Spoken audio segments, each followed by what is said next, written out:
Greetings, citizens of the internet. You can call me Nitro Indigo, and welcome back to my extremely riveting Let's Play of Kirby's Dream Land 3. In the last episode, I did I did stages 5, 4 and 3 of Cloudy Park, not Sand Canyon, in the opposite order, obviously not in reverse order, and I had to use a lot of restore points in order to get their heart stars. And in today's episode, we're going into a strawberry. Okay, here's more of the thrilling narrative arc about why I'm unsure about getting a PlayStation 4. I'm a bit worried that I'm going to get a PS4, and then there's going to be like a Nintendo Direct where they announce that there's going to be like a Pokémon Mystery Dungeon game for the Switch, and I'm just going to be like, oh my goodness, I sound like that guy from Power Rangers now. Like, I'm worried they might actually announce a game I really want to play, and then I won't be able to play it because I can't afford both. I only have so much money. But also, like, I'm also not really sure about playing Kingdom Hearts because once again I might get confused, and I don't think and I do want to branch out and try lots of different kinds of games though. But also what I was going to say until I almost forgot about is that, like, I don't really like Pokemon Mystery Dungeon as much as I used to. I've recently realised that how, like, I'm really bored of its repetitive story structure, and the pacing is awful in every game, and the dialogue is awful in every game. On the end, that game's dialogue is so bad it made me realise that Spirit Tracks had good dialogue, and that's not in the kind of good by comparison way. I genuinely do like the dialogue of Spirit Tracks. Oh, this is the way out, and these are animal friends. This one is Coo, I think. Is the middle one Coo? Is the last one Coo? I think it's the last one. No, this is Rick.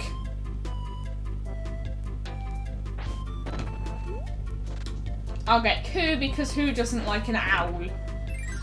Like Guardians of Gahul, which I used to like, and then I just stopped reading it. Yay! And I never really liked the constant toilet humour. Yes, really. It's like TMI. Also, Coo is 2 spaces wide, technically. I think all the animal friends are, apart from Pitch, which is why Pitch is best animal friend. You know, I know this is never going to happen, but I'd really like to see like a remake of this game. And also I actually kind of like this stage because it's not incredibly frustrating, and the heart star isn't actually that hard for once. But also, I was going to say, in Sand Canyon 4, the character we were escorting Gombe, which is also Munchlax's Japanese name too, is called Hikari, which is also Dawn's Japanese name, even though this came first. I don't know why there's so many characters from Japan-only games in these, because there's also a character from a Japan-only game in Kirby's Dream Land 2 who was removed in the international version and replaced with Gooey's sister, who never appears again. I think this is where the heart star is, but I'm not sure.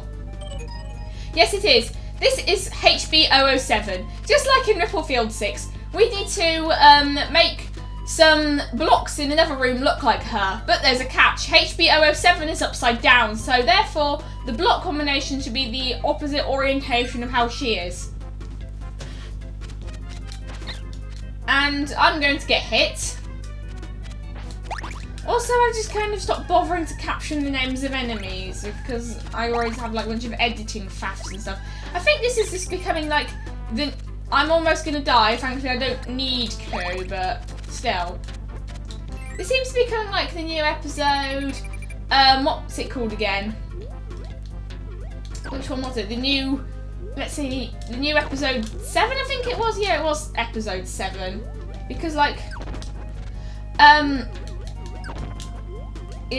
this is the part where I do like the stage 6 and the boss after my plans got screwed up because I failed at a level.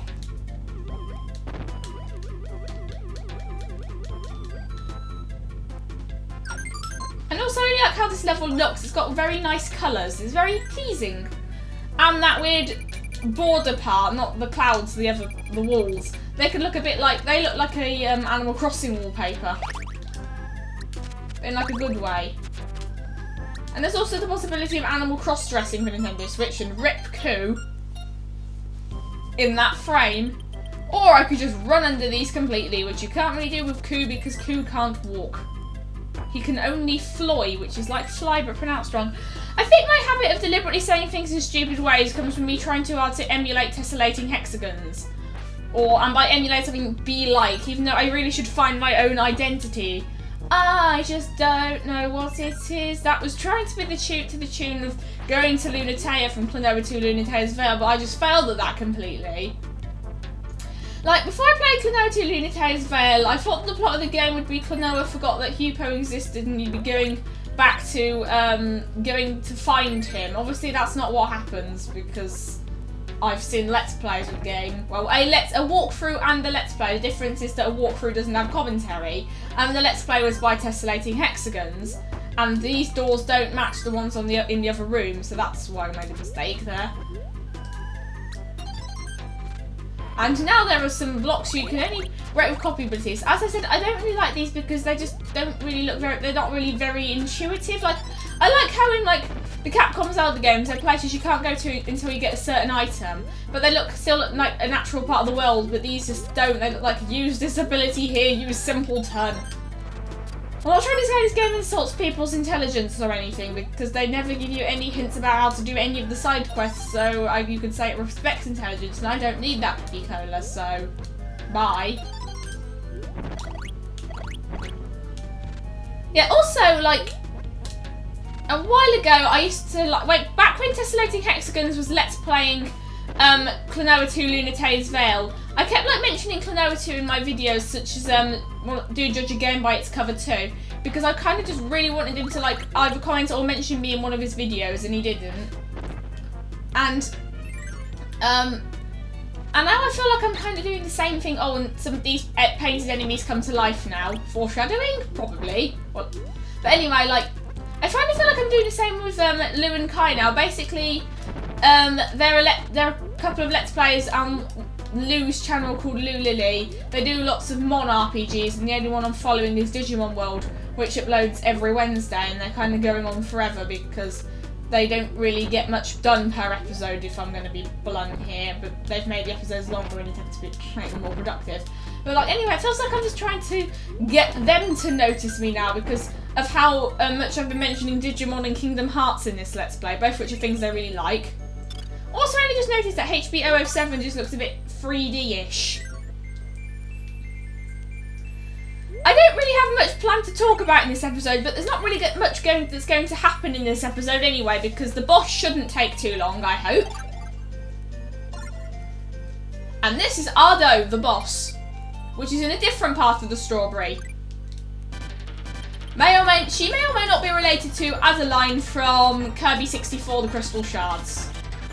And first of all, she paints bosses. This first boss is the Ice Dragon from Kirby's Dream Land 2, except this time it's crayon, except it looks even more crayon-y than the rest of the game. And I was kind of imagining myself bringing Pitch here, but you couldn't get Pitch in the last level and I lost my ability. Actually, I didn't lose it. Oh, that's good.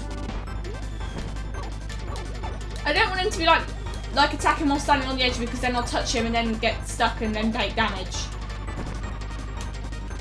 Also, like, this is a mini-boss in Kirby Planet Robobot. Basically, there's this mini-boss which creates hologram versions of previous bosses, and it says that, like, everyone knows that dragons don't exist, but this one was found living in a cave. That's not the exact wording.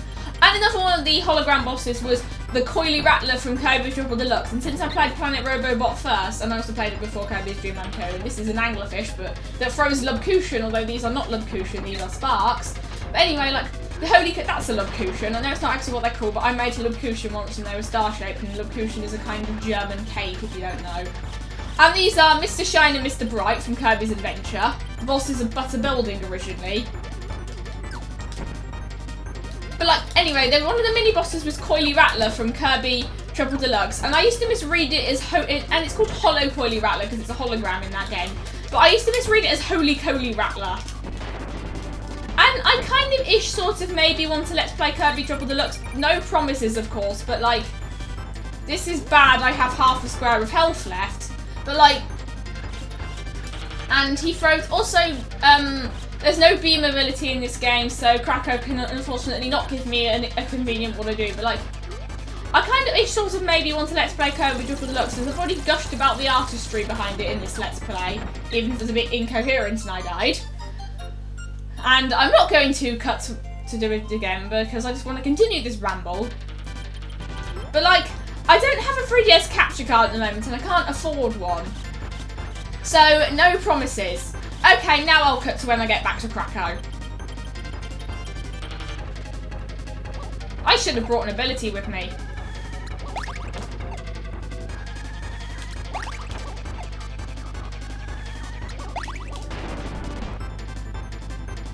Well, that was easy.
Oh, I forgot to start talking when Krakow showed up. Anyway, as I was saying, besides the fact that I'm using restore points again because I don't want to have to keep restarting this boss. Well, as I was saying, because I ended my train of thought. But anyway, I've been thinking while going through all the parts of this boss again. There's it's like 4 bosses in one. But anyway, I really like how this part looks painted instead of crayon drawn like the rest of the game. Of course, Kirby Power Paintbrush, not to be confused with Kirby and the Rainbow Paintbrush, also looks like it's made of paint, but I've never played that game, so that's a thing.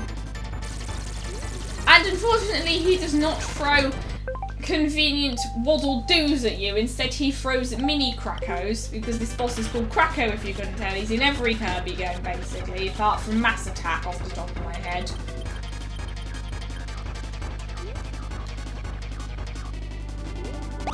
And Krakow isn't in Kirby 64 either, wow.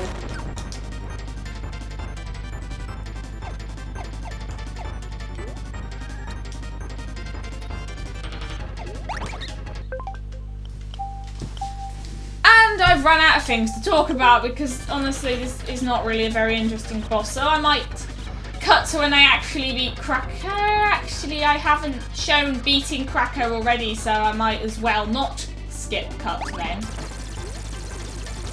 Really depends on how I'm thinking. I've run out of things to talk about a lot in this Let's Play.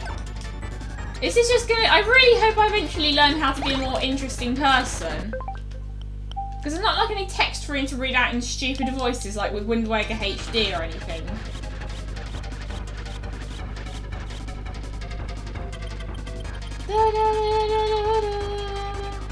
And the final, not the final boss, the boss theme in this game is also really repetitive. Like, I like Kirby 64's boss theme because it kind of sounds like this one, except that it has like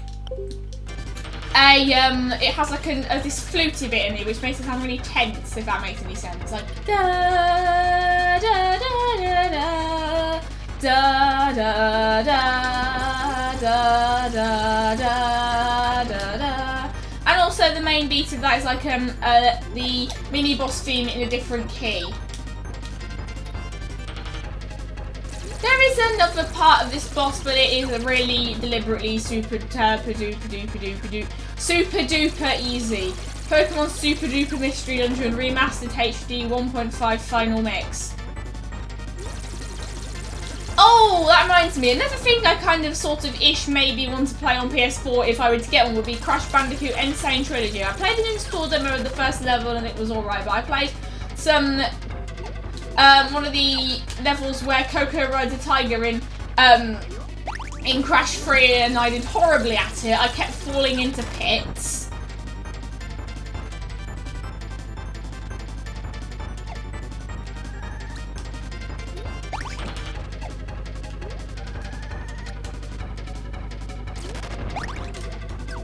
Oh, and he faked me out there. And also kind of like the whole weird lore behind Kracko, because like, oh, technically Kracko wasn't in Mouse Attack or Squeak Squad either, or because like, it was just like an automate, because instead it was like some kind of machine that looked like Kracko created by one of the Squeaks. The Doc, the smart one. Of no relation to Doc Hudson, who died in Cars. Spoiler alert. Yeah, it's not really a spoiler, he says, oh lol, he's dead in Cars 2, so not really lol, that's a bit insensitive. I'm so sorry, I feel bad now.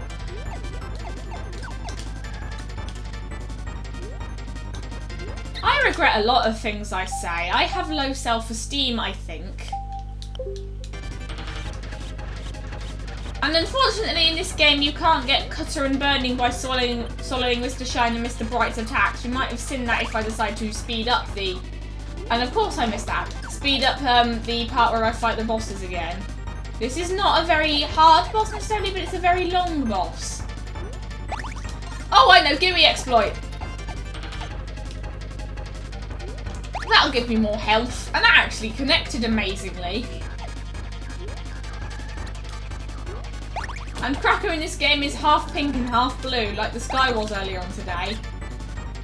But like, anyway, the lore behind Kracko. In Triple Deluxe, it says that like Kracko has made Floralia, which is where Triple Deluxe takes place, part of its territory. And then in Kirby Fighters, its profile is like, or Kirby Fighters Deluxe or whatever, its profile is like crying about all the times Kirby beat it. But like, and then like in Planet Robobot, its description thing says that for the Hollow Kracko says that like it's a cloud monster that has tormented this planet for generations. I don't know why I said it in a kind of staccato kind of way, but okay then.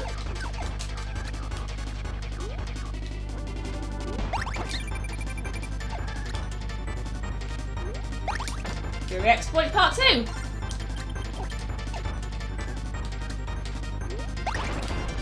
And now here's the last part of the boss. This is extremely thrillingly hard. Not. And then she died at the end.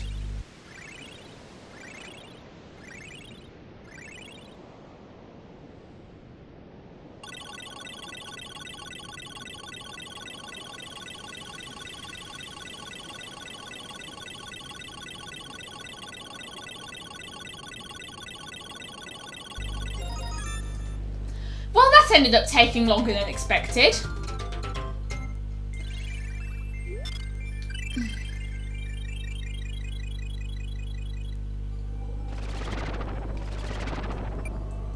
Next time in my extremely riveting Let's Play of Kirby's Dream Land 3, I will be going into Level 5, Iceberg. Until then, stay interesting!